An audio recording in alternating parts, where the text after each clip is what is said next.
Hey,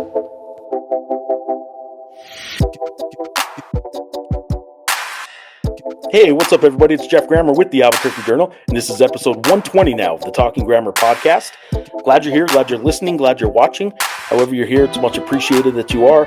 And this is my annual kind of special team-by-team breakdown. Not super in-depth with each team, but with 12 teams, it still takes a while to get through. So my breakdown of the Mountain West Conference 2025-26 Mountain West Conference preview here. And a lot of this I got from not only following the league and knowing some coaches around the league and stuff like that, and just kind of monitoring the transfer portal and seeing who teams got, but also in the October Mountain West Media Day in Las Vegas. I will right now, rather embarrassingly so, admit that some of the audio you're going to hear from the coaches, because I have audio from all 12 teams coming up in the breakdown. But some of the audio, I did have to rely and fall back on the Mountain West Network's live show to get some of that from Mountain West Media Day, because the external microphone on my camera, my iPhone external microphone, just had too much background noise. You could still hear the coaches, but it was too much to make you guys suffer through if you're listening or even watching. So some of these you'll see handheld cameras, the microphone work just fine. In a couple instances, you're going to see the kind of a courtesy of the Mountain West Network. Glad Jesse Kurtz and the team over there do what they do, and had every coach and all the players that were at Mountain West Media Day there. So I did borrow some audio from them for that. So much appreciated to the crew there. Anyway, not really much else to say about the Mountain West preview episode that this is. As you are seeing this or hearing this, as I am uploading this, it is the start of the Mountain West basketball season.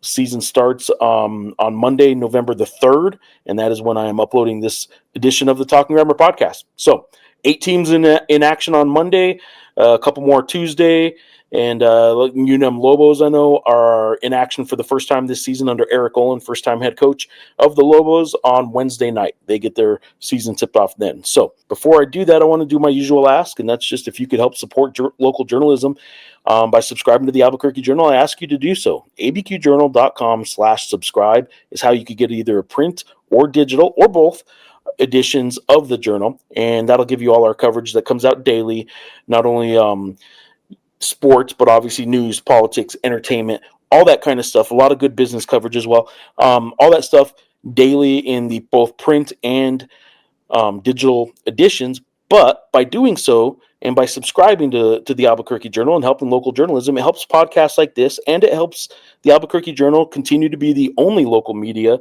and one of the few left in the country, to be honest, that is sending a reporter to cover every game, home and road, for a college basketball team. That's not happening everywhere anymore, and it is happening in Albuquerque because of the Albuquerque Journal and because of support from readers and viewers and listeners like you supporting local journalism. So again, abqjournal.com/subscribe.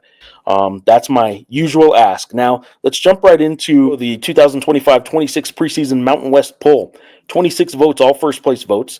All voters voted for San Diego State. They got a lot coming back. So easily the clear-cut number one in the preseason is San Diego State. I wouldn't say it's a slam dunk that they're going to run away with this league, but I do think it's clear that everybody agrees they're the one who should be picked first. It doesn't mean there's a huge gap between them and everybody else. It just means that they're clearly the one that should be on top, and they were on my preseason ballot number 1, 2, as you can see, since they got all first place votes. And as Brian Dutcher of San Diego State noted, there's usually at least one hater out there, right? It's very rare for the Mountain West to have a unanimous preseason pick, but this year the Aztecs get it. Utah State, Boise State coming in at 2 and 3. If you look at their point totals, they're kind of in a tier by themselves, followed by Grand Canyon, the former WAC team that is a Mountain West newcomer this year, really helping the league out in basketball. As the league moves forward next season, without the departing Pac-12 schools, Grand Canyon is a huge addition that kind of fortifies and helps strengthen this basketball league to hopefully sustain a little bit of the momentum that this league has had over the past 4 seasons when they've had 18 teams get into the NCAA tournament. Number 5, New Mexico. That is the Eric Olin first year. We got a run now of 3 teams in a row with first-year head coaches, including the UNMlobos, picked 5th with Eric Olin in his first season. Number 6, Josh Pastner's UNLV running Rebels, kind of banged up going into the season, but they're picked 6th in the preseason. Number 7, actually tied for 7th, Ali Farokhmanish and Colorado State Rams. They're the team, obviously, last year that won the Mountain West tournament. Nico Medved went on to Minnesota, and they are tied in the preseason with Steve Alford's Nevada Wolfpack, former UNM coach, obviously, Steve Alford. So Colorado State and Nevada tied at 7. Rounding out the bottom 4, Wyoming, Sundance Wicks in his second year. The Wyoming Cowboys are picked 9th in the preseason. Tim Miles and the San Jose State Spartans are coming in at 10. Fresno State at 11. And rounding out the bottom, Air Force. And they didn't get every last place vote, but if you look at their point total of 30, they clearly got most of the last place votes. So not a very optimistic year in the media's mind for the Falcons. Let's take a look now at the preseason all-conference team. We got Boise State's Andrew Meadow. Grand Canyon has 2 transfers coming in and guards in Jaden Henley and Brian Moore Jr. Jaden Henley coming in from UNLV, rather, in-conference transfer. Kind of a weird in-conference transfer since Grand Canyon is a league newcomer, but Jaden Henley coming over from UNLV. Brian Moore Jr. from Norfolk State, fantastic low major guard. And Elijah Price is another in-conference transfer that is making the preseason all-conference team. He came over from Fresno State. He was as good a freshman as there was in the league last year, and he is now playing for Steve Alford's Nevada Wolfpack. Dayton Albury, yet another Mountain West transfer in league, coming from Utah State over to the unmlobos, and he will be the starting point guard for Eric Olin's Lobos this year. Here's the three-player run for San Diego State, and the big reason why they're the preseason favorite. You got Miles Bird, who is the preseason player of the year. I'll back up real quick. Brian Moore Jr. for Grand Canyon is voted the newcomer of the year in the Mountain West. Miles Bird is the preseason player of the year in the Mountain West for San Diego State. His teammate, Reese Dixon Waters, who was injured basically all last year, came over from USC 2 years prior, is now healthy again and going to be a big part of that Aztecs offense for Brian Dutcher. Magoon Gwath, fantastic shot blocker, can play on the outside as well. He is a very much a pro prospect, might be the best prospect, the highest NBA prospect in the Mountain West. Now he still has some growing to do in his game. He's a 7-footer. I don't mean growing height-wise, but Magoon Gwath still has a lot of growth in his game that he needs to do before he gets to that NBA level. But he might be potential-wise the most, I guess, highly thought of prospect in some scouts' minds. All right, we're going down now to Kimani Hamilton, UNLV forward. He's a transfer from High Point. And then Mason Falslev, who is a guard for Utah State.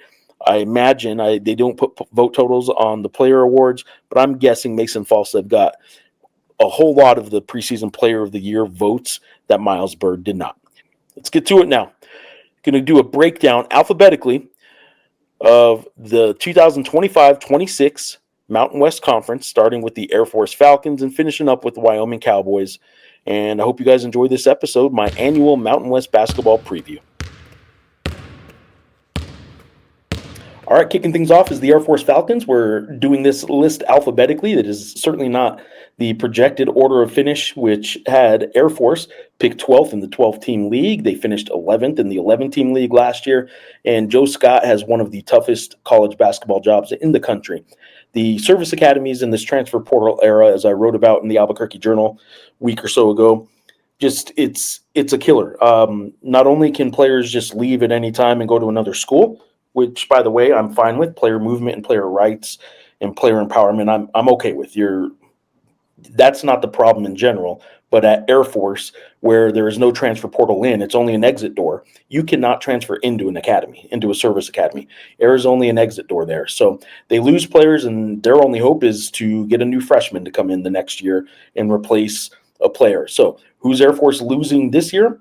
Well, Ethan Taylor, a guy who's actually playing in the G League right now. They lost Bo Becker. Luke Kearney's now at Utah State. There's another guy in the Mountain West right now, Jake Hybretter for Fresno State, who went to Clemson and now is transferred back into the Mountain West at Fresno State. Air Force has 4 guys who are going to be starters and major contributors starting at other very good programs around the country right now, and a couple other ones that are going to be key bench players. So it's not like Air Force hasn't had some talent. Joe Scott's been able to get some players into the academy that can play. They just aren't staying around for 3-4 years like some of the best Air Force teams have always had. This year's Air Force team, no seniors. There's not a senior on the team. They do have a 7-footer, which is a rarity, and a good one. Center Wesley, let me see if I get his last name right here. Wesley Selachowski? I think that's right. Wesley Selachowski, the 7-footer who is probably not going to be a fighter pilot, but is an Air Force cadet that has stuck around. Caleb Walker, Josh Cadet, Kyle Marshall. They got some decent pieces, but the hill is so steep to climb for Air Force that it's getting hard. They got 4 juniors. Like I said, no seniors, 4 juniors. They're basically starting over. August 7th was their first practice, and Joe Scott thinks he actually has a better team with a smaller roster, and his new philosophy is kind of like starting over every single year and just building with freshmen in an era where nobody is building with freshmen. Let's hear from the coach himself, Joe Scott, Air Force Academy coach. The last 2 years have basically said, you know what, I'm treating this like I just got hired. I have to do that. This is a whole new endeavor. I just got hired. Telling our players, here's our vision. Like to your point, I have 4 juniors. Right? Caleb, Wes, Josh, and Colby. Okay, your returners, we got you. I know I'm going to have you next year, and we're going to start over, and this is our vision. This is the vision.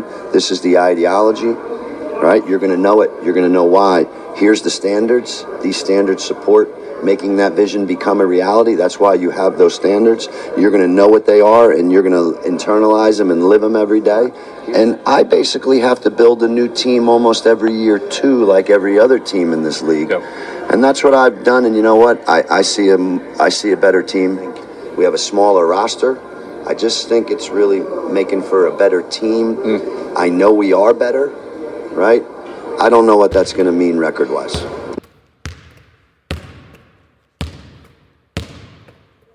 Boise State Broncos, a team that I picked to finish second in the preseason Mountain West poll, certainly could have been a toss-up with either them or Utah State.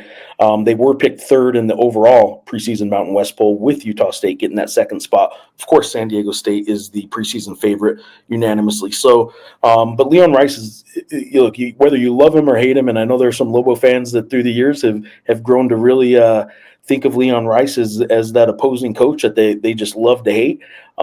He's a fantastic coach and a fantastic program builder, and what he's done at Boise State is pretty remarkable. And the consistency of 20-win seasons and success that he's had there is fantastic. Now, a big piece of that was Tyson Degenhart, maybe one of the last 4-year starters in college basketball. There's not a whole lot of those that are going to be around in this new transfer portal era. So Tyson Degenhart being gone is a big piece, but also point guard Alvaro Cardenas having exhausted his eligibility. Like, those two pieces alone are as big a 1-2 punch as just about any team in the league lost, but they also lost other pieces. Omar Stanley, Emmanuel Ugbo, who's at a Washington State team that the Lobos actually played just a week and a half ago in an exhibition game. They did lose some pieces. So Boise State has some things to make up. They really need a step up in performance and in role and responsibility from some really good players who showed promise last year, like forward Andrew Meadow, forward a guy I think actually is going to be really good in Javen Buchanan. Andrew Meadow made the preseason all-conference list. I also voted for Javen Buchanan. He did not get on the 10-player team. But another guy, Pearson Carmichael, who really lit up the Lobos in his first college start last year in Boise. Those 3 returners, and R.J. Keene is a really good role player. Those 4 returners are a good core to start with, but they're going to need a lot in Boise to challenge for a title from UCLA transfer point guard Dylan Andrews, a guy who did play for UCLA last year when Donovan Dent and the Lobos beat them. Now Donovan Dent took his starting point guard role at UCLA, and Dylan Andrews went to the portal and found a home in Boise. And when Boise has a good point guard play, they're usually pretty good. So between him and center Drew Felder from Georgetown, a local guy who's a big man and going to play center and already had one monster preseason game, the Broncos are pretty excited and pretty optimistic. And what they base their success on at Boise and have since Leon Rice has been there, it's really been rebounding. They're tough-nosed defense, spread the floor a little bit, Gonzaga-style offense, but it's really been rebound. If you look at one stat that's consistent under Leon Rice, look at this defensive rebounding. They've ranked, according to KenPom, in defensive or opponent's offensive rebounding rate, which means this is their defensive rebounding. They've ranked 3rd nationally. This is the past 8 years in order, their national rankings in Division I basketball. 3rd, 4th, 17th, 11th, 24th, 13th, 20th, and 1st. So this is one of the best rebounding teams consistently in the entire country, and certainly in the Mountain West. And according to Leon Rice, it better be if you want to compete in this league, and that's why he has emphasized it so much at Boise State. The consistency of our program's been rebounding. Yeah, if you look at what we've done, since probably my whole career at Boise, we've been top 20 every year in defensive rebounding. I think last year we were as high as 2 for a long, long time. That's a non-negotiable at Boise State, and we make guys better at it. You're talking about San Diego State. If you can't rebound with them, then they're always a great rebounding team too, and you can't even forget about everything else.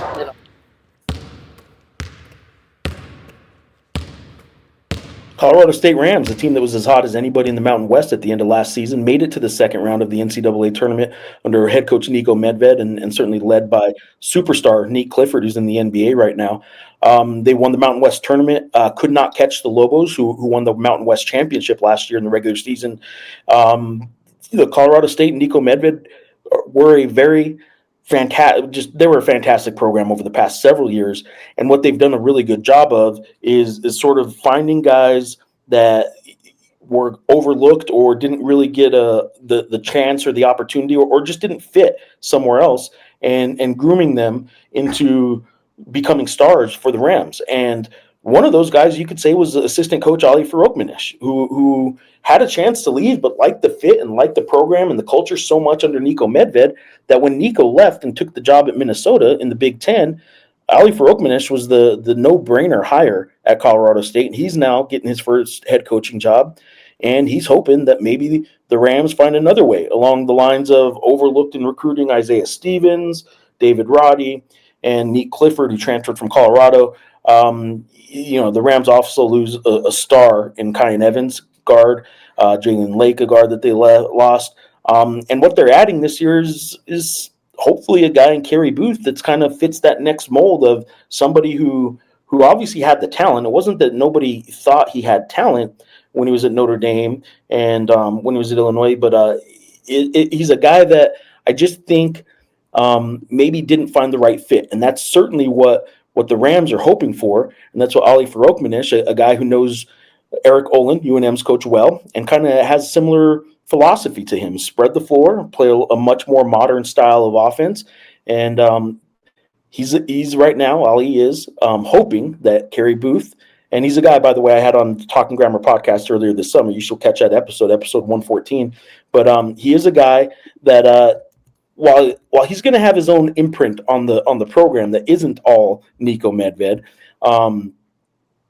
he admits like he was a part of building that. He's a guy that helped make Colorado State as successful as it was. So Ali Farokhmanesh is now hoping that the next big star that maybe got overlooked elsewhere at Colorado State is Kerry Booth, but sort of as a symbol of what they try to recruit there and guys that are looking for their chance. And if you're a good fit, Colorado State can make good things happen with you. Played at Notre Dame and Illinois. When he was available, why did he fit what you were looking for? Well, he said no to us twice, so I thought the third time we could maybe make it work. Good perseverance. I'm not a good recruiter. I'm just the backup guy. I'm the backup option. It was the same thing with my wife too. But I think for Kerry, it's interesting. He played a lot of minutes in Notre Dame, and he played 16 games where he started as well. He didn't get quite the opportunities at Illinois, and I still think it goes back to your fit. Do you fit not only play style wise, do you fit the people? And Kerry fits us in terms of who he is, and I think he's grown so much too from day one in June to where he is now. It looks like a completely different player, and I give him a ton of credit. All our guys are insanely coachable. And I don't take that for granted either, because I know that doesn't happen everywhere. And I'm lucky that I have guys that they show up every single day and they're willing to get better. And I think that's the best part about this team. And Kerry embodies that more than anybody else, how much he's grown not only as a basketball player but as a person. I'm excited for him to get a chance to show that and be a part of a team and be a part of a winning team. Fresno State Bulldogs. Second year under head coach Vance Wahlberg, who really just had a train wreck of a season last year, and not because of him necessarily, just because there were a lot of things that went wrong for the Fresno State Bulldogs last year. A lot of injuries. I think they only had 6 or 7 practices all year where they felt like they were fully healthy squad, is what the coach said. So, first of all, they're a team that, but after just 11 games, their best player and leading scorer, Amar Aguiar, he left before he just parted ways with the team. Mutual agreement that things just weren't going to work out. And before league play even got going, their best player was gone. They had, like I said, just injuries up and down the lineup. Then they had a gambling scandal 2 of their players got involved in. It was a mess last year. There was a guy at San Jose State, former players, and 2 players at Fresno State who were found to have been betting on themselves in prop bets and sharing information about prop bets, like how many rebounds would they get and stuff like that. One of those games happened to be a Fresno State game against UNM in the pit. So just some, gambling scandal, not winning a whole lot of games. They went 6-26 overall, only 2-18 in the Mountain West. Finished 10th in the 11-team Mountain West. I think the graphic there says that they finished 11th. They actually finished 10th. Air Force finished 11th last year, of course. But, no postseason. They're picked to finish 11th this year. They're picked to finish 11th on my ballot this year. And that's only because Air Force is really, really one of the toughest jobs in all of college basketball. So what are they going to do to sort of make up for the fact that they got such a bad start to the Vance Wahlberg era a year ago? Well, he actually has some pieces, and you may not believe me when I say this, but they have one of the best backcourts, potentially one of the best backcourts in the Mountain West. How? Well, Zion Collins is a guy who's a former star recruit. I mean, we're talking top 50 recruit. Obviously, didn't work out. He was going to go to UNLV and then got in a car crash, a vehicular homicide issue where he was the driver of a car that killed the other driver. Had to go to junior college, spent some time. He's found guilty and all that stuff. And he's a guy that is now trying to rebuild a basketball career that was once as promising as any for a player coming into the Mountain West. And he is a fantastic point guard. He has so much talent. He can really lead any team in this league at the point guard position, and he just happens to be doing it at a Fresno State place that gave him that chance after junior college to sort of rebuild things. And the other guard that I think makes one of the best 1-2 punches in all of the Mountain West, a guy who I think has a chance to average, pushing 18, 19, 20 points a game maybe, which would put him in the running for potentially leading scorer in the entire league, former Air Force Falcon Jake Heidbreder. And he's the guy that went for 20 against the Lobos twice 2 years ago against Richard Pitino's Lobos, and one of them being an upset of UNM. And he played sparingly last year at Clemson. After he left Air Force, he transferred to Clemson, didn't play much. First, he redshirted and then didn't play much last year. Now he's back at Fresno State. And I'll tell you what, Vance Wahlberg, who's in his second year coaching at Fresno State, doesn't think that Jake Heidbreder is just a great shooter. He really thinks Jake is potentially one of the best guards in the entire league. Shoot. Can you do more than shoot? Yes, he can. Like I said earlier, he is probably the best in my 48 years of coaching, the best player I've ever seen move without the ball. That's what makes him so tough. Can only shoot the ball, he knows how to move without the ball. And not too many players can do it. But he's special.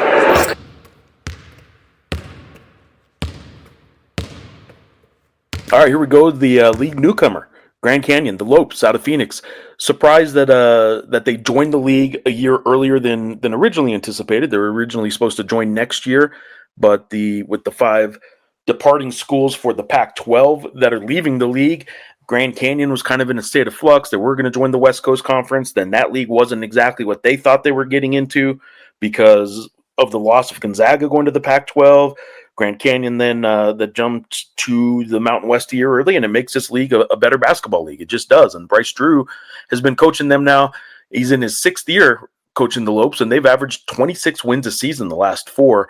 They are in 3 consecutive NCAA tournaments they've played in. This is a good team. This makes the league better. They were picked 4th in the preseason poll. I picked them 5th, but I really think teams 4, 5, and 6 are kind of in the same boat in my mind going into the year. And I think this is a team that people are about to find out, has as good a home court advantage as just about anybody in college basketball. Obviously, I say that knowing that the pit probably overall is still going to be the best in the Mountain West. Viejas Arena has, when it's at its best, Viejas Arena and the Spectrum and Logan have great student sections that make the overall environment there two of the best in the country as well. But the Havoc in Grand Canyon's student section is right up there as well. So good addition to the league. Bryce Drew's team does lose Ty Grant Foster, who got an NCAA exemption to play for Gonzaga this year. They do lose some good players. They lose Duke Brennan. They lose, like I said, Grant Foster, who was injured last year, didn't play the full season, but they lose Ray Harrison. This is a team that, if you're asking me, can they compete for a Mountain West title this year? That might be a little bit ambitious, but can they compete for an NCAA tournament? They absolutely can, because they brought in guys like Jaden Henley, a UNLV transfer guard, preseason Mountain West All-Conference. Brian Moore from Norfolk State, preseason All-Mountain West Conference and the Mountain West's Newcomer of the Year. Let me see if I get this guy's name right from Brown. The forward, Nana Owusu Anane, he is going to be just eating up boards down low for Bryce Drew's team. And I think Caleb Shaw, Dusty Stromer, Makai Williams, they got some really good talent on this Grand Canyon team. And one thing that I really think people need to know about Bryce Drew's team, and I did have him on, by the way, episode 113 of the Talking Grammar podcast was a good one with Bryce Drew, kind of welcoming GCU to the league, to people that listen to this pod and the basketball program, kind of getting in a good introductory to what they're about over there. So yeah, episode 113, Bryce Drew, give it a listen if you get a chance.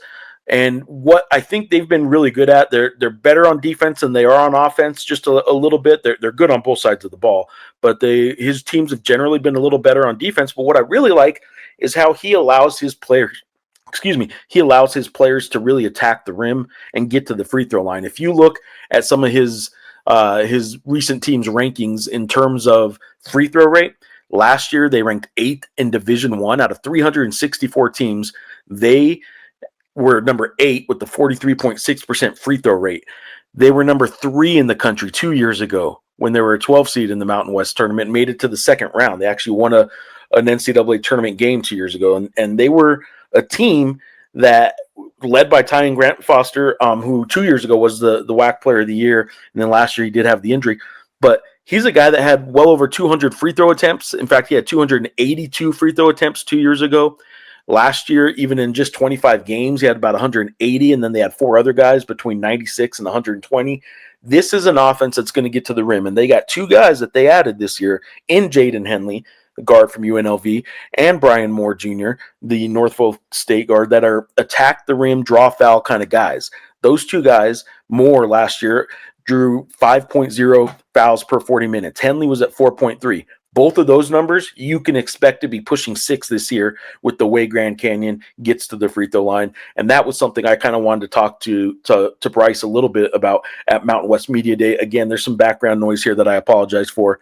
But here you go. Bryce Drew, the head coach of the new Mountain West member, Grand Canyon University, and kind of the freedom he gives his players to attack the rim, to get to the free throw line, and to use that as a big part of their offense. Shoot a ton of free throws all the time, and I think you guys got 2 of them this year that'll, I'm thinking like 200 each maybe would be great for you guys, but what is it that you do that creates so much pressure on defenders with guys attacking the rim like that? Yeah, last year we had some guys who were just really confrontational in the paint. They were really good, and they loved it. They loved, getting to the rim, and loved putting pressure on the defense is kind of their gift. And so we try to give guys a lot of freedom and to be themselves. So with that, you might have a couple shots in there that that might not be the best, but at the end of the day, I think there's more positive that comes out of the freedom than the negatives.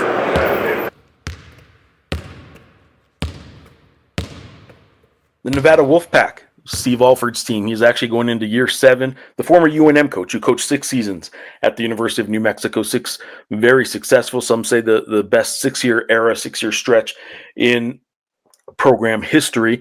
He is now going into year 7 at Nevada. So he will, once he coaches his first game this season, he will have coached more games at Mountain West's Nevada or more seasons, I should say, at Mountain West Nevada than at Mountain West New Mexico. So that'll be a weird feeling, I think, for some Lobo fans that just still think of him as the longtime UNM coach. He is now going into his 7th year at Nevada, and he did 6 at UNM. So where's the program stand under Steve Alford, who now has 700 career coaching victories? It's at an interesting spot, right? Like he's only had one losing season at Nevada, and that was early in his run there. But last year he did have his second losing Mountain West record in league play, and he did so with some good players. He last year's team, Kobe Sanders, he's going to get a chance in the NBA this year. He's a G League player that I think will get some run in the NBA this year. Nick Davidson, really good forward. Trey Coleman's a really good piece of the puzzle last year defensively, especially. Xavier Dussel was an outside shooter. Daniel Foster was one of those, Hugh Greenwood-esque kind of glue guy, do a little bit of everything that you ask him to do kind of guys. And I just think that they frankly underperformed last year when Nevada finished 17-16 overall, 8-12 in the Mountain West, and that was 7th. They are picked this year, tied with Colorado State as a preseason poll at 7th, and I picked them 7th as well. So they returned one starter from last year's team, and they returned 4 players overall. I think they're asking an awful lot out of some of those returning guys to step up and be the key for this year's team. The guys that I think could do it, Tyler Rollison at the point guard spot, Chuck Bailey's another guard who I think can put up some good points, but I really think if they're gonna take that next step, it's going to be because of some of the newcomers, some of the transfers. Elijah Price in particular, I think, Magoon Guath got Mountain West Freshman of the Year last year at San Diego State. And that's fine. I voted for him, so I'm not going to argue with my own vote. But you can make a really good case that overall the better season was had by Fresno State's Elijah Price, a forward who is now transferred to Nevada.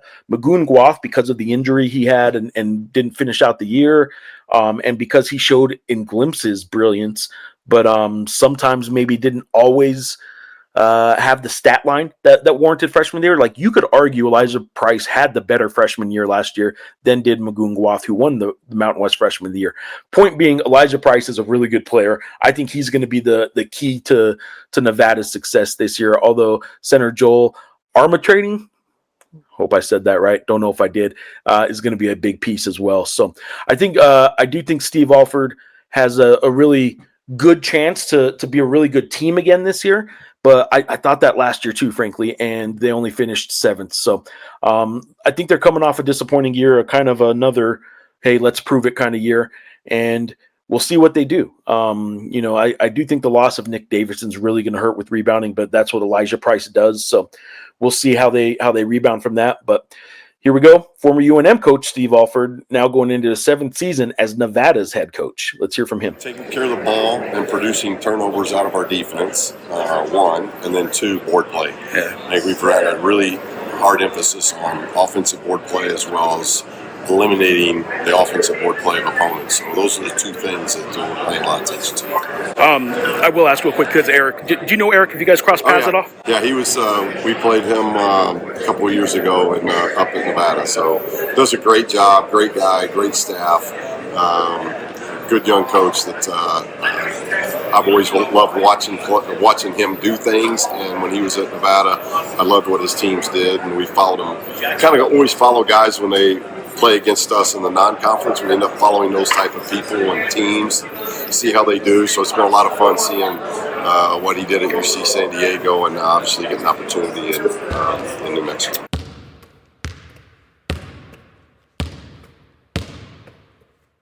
The UNM Lobos. Obviously, most of you guys listening are UNM Lobo followers or supporters, fans.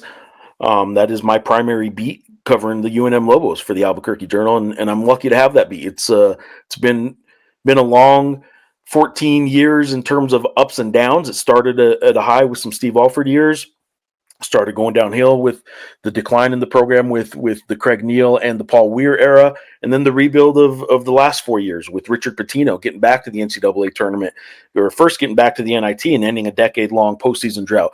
Then the NCAA tournament, and then the NCAA tournament win last year before he moved on, and the entire team turned over. So there is not one person who played for the Lobos last year who is back. There is not one coach or staff member who is back. There are 2 managers, and that is it.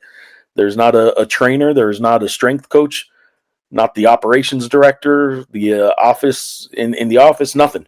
It is two managers, and that is it. So complete roster turnover, and who they get, Eric Olin. We're not going to go through the entire offseason coverage that we've had of the new coach of UNM basketball, but Eric Olin was a hot commodity, and there's a reason for it. In his first year at UC San Diego, in the first year that UC San Diego was eligible for the NCAA tournament, he led the Tritons to the NCAA tournament. It was definitely not his first year there. He's been out almost 20 years in San Diego, and he's been head coach at San Diego for 13 seasons or 12 seasons, and this is his 13th overall now as a head coach. Oversaw the transition from Division II to Division I. They were ranked higher than last year's UNM team with Donovan Dent, Nelly Jr. Joseph, a second-round NCAA tournament team that won the Mountain West. His Big West UC San Diego team was ranked higher than was the UNM Lobos. And how did he do it? Well, a very unique offense and a very unique defense that does take some time to build. And obviously with the preseason here in Albuquerque, some people are a little bit worried that they shoot too many threes, and do they have the same kind of athletes? What's going on, right? Well, here's what they did last year for a Big West team, a UC San Diego team. They ranked in the top 30, I'm going to say 31 because there's a couple categories where they're right at 31, and I think they're worth a mention. But they ranked 31 or better in the country out of 364 Division I teams. They ranked 31 or better in defensive efficiency. They ranked 30th. Opponents' 2-point field goal percentage, they ranked 18th. They don't let opponents score very well inside the arc. Defensive turnover rate, they ranked 3rd in the country. That means they forced opponents into turnovers more than 361 Division I teams. They were better than 361 Division I teams at forcing opponents into turnovers.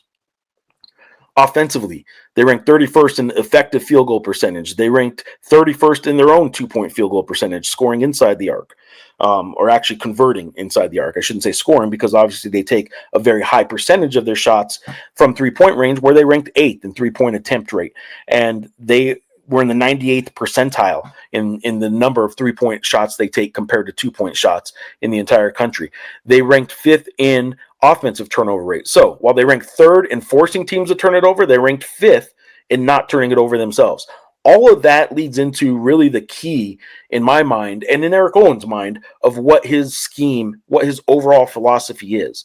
And that is have an offense that's efficient enough to beat teams whenever you have more possessions than them. And possessions is kind of a weird term, because technically possessions in basketball are pretty much even. One team has a possession, then the other team has a possession. When coaches talk possessions in basketball, they're also often talking about extending possessions or creating more possessions and more shot opportunities, more offensive opportunities. You do that by getting turnovers before the other team can shoot, right? So they may have had the ball, but they don't get a chance to score because you force them into a turnover. Offensive rebounding is another one where you can extend and give yourself an extra possession or an extra shot at the basket, an extra opportunity to score by doing that. And it's stopping them from getting offensive rebounds is another way. So getting more possessions and more opportunities to score, if you have an efficient offense, you're probably going to beat your opponent when you have more possessions to go. So here's Eric Olin kind of on that note and on that philosophy of his entire scheme, really. What's one stat that people should look at in New Mexico basketball and say, if that stat's good, they're doing good? That's a great question. I mean, obviously there's more than one, obviously, but I would say the one that I think will have the potential to impact our results the most would be the possession battle. You know, both the rebounding discrepancy and the turnover margin. You know, I feel like if we're positive in the possessions, then I think that we have the pieces to have a pretty efficient offense. And if I believe in the recipe of efficient offense plus possession positive equals hard to beat.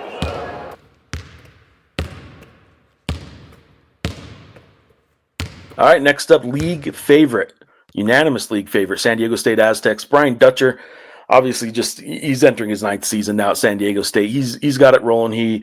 The takeover from the Steve Fisher era, of which Brian Dutcher was a part of from the beginning, has gone brilliantly at the Mesa. They are leaving the league on the Mesa. They're leaving the league, obviously, at the end of this year to go join the Pac-12. But this is the best program in Mountain West basketball history overall. Most decorated, most wins, all that stuff. And they are, at least right now, entering their final season of the Mountain West as the unanimous favorite. Brian Dutcher, it's simple. It's not really a big secret with him. It's about defense, right? And they happen to also boast having more players and more production back than just about anybody in the league. They did lose Nick Boyd, who I think at the end of last year was their best player. I think he was playing the best in March last year of any San Diego State Aztec. They also lose Jared Coleman-Jones, who was a key piece to what they did, but certainly not one of the stars. And all due respect, certainly not irreplaceable. He's a guy that can be replaced. So I just think that San Diego State is a program that returns so much. They returned preseason, and he was my vote as well, but preseason player of the year, Miles Byrd. The injury season last year for Reese Dixon Waters means he's back, and both of those guys are potential, stars, potential alphas of any team, and now they got two of them. Magoon Guath might be the best NBA prospect in the league, and he's a 7-foot shot blocker who can shoot from the outside that was injured last year and hasn't practiced basically, most of the summer and preseason. So he's got some working up to get back to game speed, but by league play, he should be fine. BJ Davis, Farrell Compton, Miles Heide, Latrell Davis, a transfer from San Jose State, I think is a really good addition. Former Wyoming Cowboy Jeremiah Oden is now on the team. I just think that this is a team that is loaded with potential and has the best man power of any team in the league. But it is all about defense. And Brian Dutcher's defense, other than 2019 when they ranked 78th, which isn't even all that bad, here's where their defense is ranked in national, in terms of defensive efficiency in Ken Palm's defensive ratings. 30th, 10th, 21st, 2, 4, 11, 16. They're always one of the best defenses in the entire country. And I just think it's who they are. They, more than any team that I think I've covered in about 14 seasons of covering the Mountain West for the Journal, they more than any team have an identity, and good for them. That's why San Diego State is who they are. And here's Brian Dutcher talking about his program being the unanimous preseason favorite and that culture and their identity. Not to be smart about it, but usually there's a hater somewhere that's not going to vote you in. But unanimous, it's all because we return the most players. I mean, we have the most returning players, and I think people put comfort in that. And like I said, they undervalue the coaches in this league. And they know how hard it is, but there are good coaches. One or two of them are going to be able to take 10, 12 new guys and put a competitive team together. But over the long run, it's usually experience that wins. What's that defines San Diego State? Defense. I always say, I say we're one of the few teams in the country where if the ball doesn't go in, we can still win that night because we guard at such a high level. With 2 minutes to go, we're going to still be in the game where we can win it. So we live and die on our defense.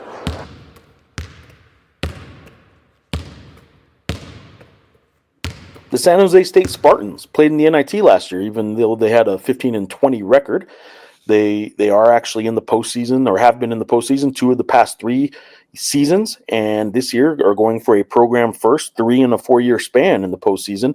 Tim Miles mentioned at Mountain West Media Day that would be pretty important to him. That's something that obviously he's striving for, to set some history for the program, and hopes he has the guys to do it. If you remember, Tim Miles, who is a very well-respected coach, He's 3 wins away from 50 Mountain West wins. He has a stint at Colorado State before coaching at San Jose State, where he's at now, obviously, and this is his 5th year there. If you remember 5 years ago, though, when he came back to the Mountain West, he was also a finalist before he took the San Jose State job.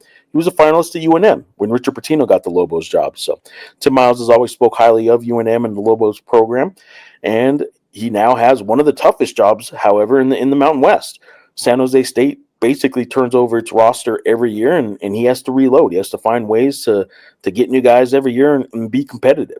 Last year's team of Josh Udeze, Donovan Yap, Robert Viola, Latrell Davis is over at San Diego State now. He had some good players last year. They're all gone now. His key players this year include guys like Jermaine Washington. The one returning guy on the team, Pasha Godarzi, is somebody Tim Miles says is a great shooter. He didn't play a lot last year, so I couldn't tell you from my eyes. I haven't seen him shoot much, but Tim Miles says he's a fantastic shooter and was one of the guys he brought to Media Day, so he must be pretty good. Yafit Moundy, though, from Iona. He's a guy that I really think people need to look out for down low. and Colby Garland is a point guard that they're kind of handing the keys over to. And Colby Garland is a 6-foot point guard that is transferred from Longwood. And the Yafet Mondi guy, I want to kind of tell you about him. He's a senior. He's 6'8" from Iona. He is a guy that not only led the Metro Atlantic Conference in both offensive rebound rate and defensive rebound rate, but he ranked top 20 in both of those in the country in all of Division I basketball. He is a fantastic 6'8" rebounder, and I do think that Tim Miles is going to love him and use him quite a bit, and he should be a really good player in this league, even if San Jose State struggles. I think Yafet Moundy is a guy from Iona that people are really going to know an awful lot about, and it's because Tim Miles is a good coach and knows how to use him. Here is Tim Miles talking a little bit about how he's a ball coach, right? He's about to be 30 years in the coaching industry, and here's Tim Miles. In high school, I coached little kids, and when I was in college, I came back and coached Little League baseball and softball. And when I started, I was a golf coach and an assistant basketball coach when I was starting my career. So I've always enjoyed coaching. I've always watched and really enjoyed someone get better. I could always make somebody else better at a sport, even though I couldn't do it. You know, people ask me, you played college basketball? I'm like, well, I practiced, right? I played guard. Sat on the end of the bench and guarded the water. Right? Important job, man. Important job. But I had it. And but when you look at it, I can always make somebody better. And that's what I want to do with these guys. That's what I want to do with everybody on our program. And I want to make this team make history. And that'd be pretty cool at San Jose State.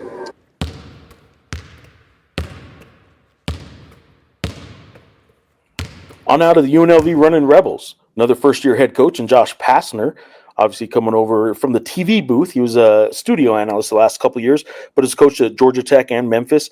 I had him on the podcast in the offseason, and he was really trying hard to get the rivalry going again between UNLV and UNM, and pretty much just daring Lobo fans to boo him like crazy when he came to the pit this year. And sure enough, about 3 weeks after my podcast aired with him, his high energy, hey, everybody, boo me, come on, and his promotion of the program and all that kind of stuff and all this excitement. 3 weeks later, the Mountain West releases its schedule, and sure enough, its unbalanced schedule has one team not showing up in the pit this year, and that's UNLV. So at Media Day, he asked me how crazy that was, and he's right. Like those two teams should be playing both times. They are the future of the Mountain West, really, in a lot of ways. So, I think it's unfortunate that UNLV is not coming to the pit this year. But I digress. Here's a UNLV Running Rebels team that, despite having a new head coach, has a really similar kind of buzz to it in the offseason that it's had for a lot of years. Transfers that, for whatever reason, just didn't quite work out wherever they were, come back to UNLV or transfer to UNLV in the offseason, and then there's a buzz among a lot of locals there who think UNLV is going to be really good. The problem is they're already really injured. They're like 7 guys available for a preseason game the other day, and Passner is a defense first guy. He's had 7 top 50 KenPom defenses in his coaching career. I think 4 at Memphis, 3 at Georgia Tech, including once ranked 6th in the country in defensive efficiency in the ACC. He wants to coach some defense, and he has some good players, obviously. Nas Cunningham, former 5-star prep recruit who went to Alabama, did not play last year. He redshirted at Alabama, then transferred to UNLV. So while he is a freshman, he's also a transfer, and he hasn't played yet. Miles Shea from UC Irvine, he's going to be a really good one, I think. Kamani Hamilton is a preseason all-conference selection. He's a transfer from High Point, where he played for former UNM Lobo assistant Alan Huss. I think Draven Gibbs Lawhorn from Illinois is a guy who's probably going to end up leading them in scoring. But all these guys, if you're going to play for Passner, better play some defense. He started when he was a 1997 member, walk-on of the Arizona Wildcats, where he was teammates with Albuquerque's A.J. Bramlett and won a national championship playing for Lute Olson. And defense is what he is all about, what Josh Passner wants. And so he was asked at Media Day, does any of that include maybe some emulation of the Amoeba defense that Jerry Tarkanian had and Stacey Ogman, who is on Passner's staff at UNLV, obviously knows that defense very well. So here we go. Here's Josh Passner talking about his defense and whether or not it looks in any ways like the Amoeba defense made famous by Jerry Tarkanian. You know, I won't go into the whole strategic part of the defense, because I do change defenses and we do different things. But there's a lot of some of the stuff within our defenses has some similarities to the Amoeba defense. Our different zones that we play are unique, are different. And I've done that. It's been successful for me, and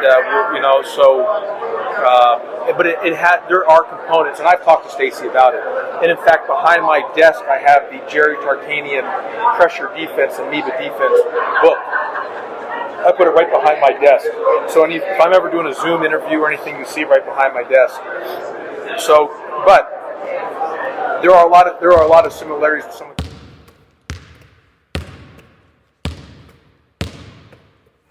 The Utah State Aggies, a team that a lot of people think if anyone's going to knock off the preseason unanimous number one San Diego State Aztecs, it's the Utah State Aggies. They return some players. Now, they lose Ian Martinez, a really good player. They lose Dayton Albury, who's a preseason all-conference point guard now for the UNMlobos. But what they return is Mason Falslev, a potential Mountain West Player of the Year candidate. They return Drake Allen, Carson Templin, Tucker Anderson. They get a transfer in Gary Clark, a guy from Texas A&M Corpus Christi, who I think some people are pretty excited about, and some guards, Colby King, MJ Collins. I really think Utah State has a lot of really good pieces. As I say all this, I picked them third on my preseason ballot. I'm kind of questioning as I say all this why I picked them third and not second. They were picked second in the preseason poll overall, behind San Diego State. I put them third behind San Diego State and Boise State. But anyway, I digress. Jared Calhoun, the head coach, a second-year head coach. Utah State has the luxury for the first time in a while of actually having a second-year head coach. They kept leaving after 1 year in the past several years. So NCAA tournament, and then they bounced. But Jared Calhoun got an extension. He's still there. I thought it was really interesting that Jared Calhoun actually told me he knows Jay Eck pretty well. And Jay Eck is the father of UNM football coach Jason Eck. And I called up Jay Eck after I heard that, and he said, sure enough, their connection through Bob Huggins, Jared Calhoun and Jay Eck know each other, and both had good things to say about the other. So Jared Calhoun's Utah State Aggies, why they were so good last year, obviously efficiency-wise, offensive efficiency, they were great, number one in the league, 20th nationally. They were the number one team in the Mountain West in three-point shooting percentage. But I think a lot, especially early on in the year, their defense really caught some teams off guard. I think their zone defense kind of confused some teams, and they led the league in defensive possession length, meaning teams couldn't find a shot to take against them. And the average possession length was top 20 in the country and number one in the Mountain West for an opponent. Like they weren't shooting quickly, even though there were some teams in the Mountain West that wanted to shoot quickly. So anyway, here's Jared Calhoun talking about his Utah State Aggies this coming year. I think we're certainly pretty long. We have great depth. Feel much better defensively where we're at. Obviously, having five guys back, there's some continuity there. There's some leadership. 5 freshmen have been, it's been an adventure, right? We took 5 high school kids. I don't know if there's anybody else in the league that has done that. And then we got 5 transfers. So it's kind of 5, 5, 5, blending those kids together.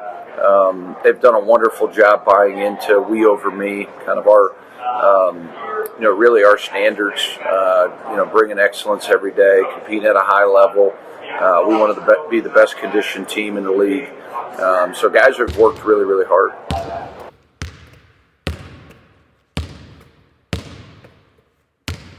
All right, here we go. We're with the Wyoming Cowboys now, rounding out the 12-team Mountain West Conference. Sundance Wicks in his second year as head coach of the Wyoming Cowboys, coming over from Green Bay the year prior. And Sonny is more energy than any coach in the league. Last year, those Cowboys went 12-20 and 5-15 in the Mountain West, finished 9th in the 11-team league. This season, their preseason poll picked 9th again in the 12-team league. On my ballot, they were also 9th. Starters back. They only got 1 starter returning. They lost 4 starters. Players back, just 2 guys back and 12 guys gone. Obi Agbeam is the guy that was their best player that left. He's now transferred over to Baylor. And a couple other key losses for the Pokes. Key players you're going to have to know this year. There's a few of them, but I'm going to tell you right off the bat, the guy you absolutely need to know about is their point guard, Leland Walker, the Florida Atlantic transfer. Why do I say that? It's because Wyoming ranked 318th last year out of 364 Division I teams in tempo. And Sundance Wicks this year says he wants to use the elevation and the altitude of Laramie, and the highest court in the land, 7,220 feet, is where Arena Auditorium sits. and he wants to use that to their advantage. So they're going to run. He recruited for a running, high-paced, high-tempo kind of offense and kind of team. So Leland Walker is the guy he's kind of handing the keys to, if you will. And here you go. Let's hear right now, courtesy of the Mountain West Network, let's hear from Sundance Wicks about that high-tempo offense that he wants to run this year. Arena Auditorium, aka the AA, stands for altitude advantage. All right, so we want to use that. We intentionally recruited Jesse speed, skilled, and a lot of want to. I remember sitting with Jerry Kill back at Northern Illinois. I said, "What do you look for when you recruit players?" He goes, "I look for speed, I look for skill, and I look for want to." And we got a lot of guys who want to play fast, who want to do the right thing, high character kids, and the folks are ready to run and gun.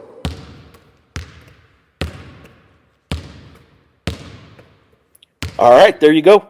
There is my 12-team, team-by-team capsules and just a quick little snippet of audio that I think kind of encompasses at least one of the themes, maybe not the major theme, but, one of the themes or one of the points that the coaches wanted to say in the preseason about their squad. So I hope you guys enjoyed that. Again, if you can support local journalism and support the Albuquerque Journal specifically, please do so. abqjournal.com/subscribe is how you can get to subscribe to either the print edition or the digital subscription to the Albuquerque Journal. We also have the full e-edition if you want to see the full makeups of every page, the PDF of every page of the paper every single day. We have that, and stuff like that not only helps the newspaper, our daily print product and digital product, the stories that go online, but it helps podcasts like this, and it also helps the Albuquerque Journal be the only the only media outlet in Albuquerque that is spending the resources and using the resources and devoting the resources to actually cover Lobo basketball year round. So much for now. Glad you're listening, guys. Glad you're watching. However you're here, please subscribe. Not only to the Journal, as I just said, but if you're on YouTube, hit that subscribe button to the Journal's YouTube page. If you're listening, however you're listening, subscribe to this episode or to this podcast, and new episodes will come right into your iPhone or Android device or however you listen to your podcasts. That's about it, guys. Season's here. Hope you guys enjoy college basketball, watching, being a fan, just covering or just following along however you are, as much as I enjoy covering it. Until next time, guys, thanks for watching.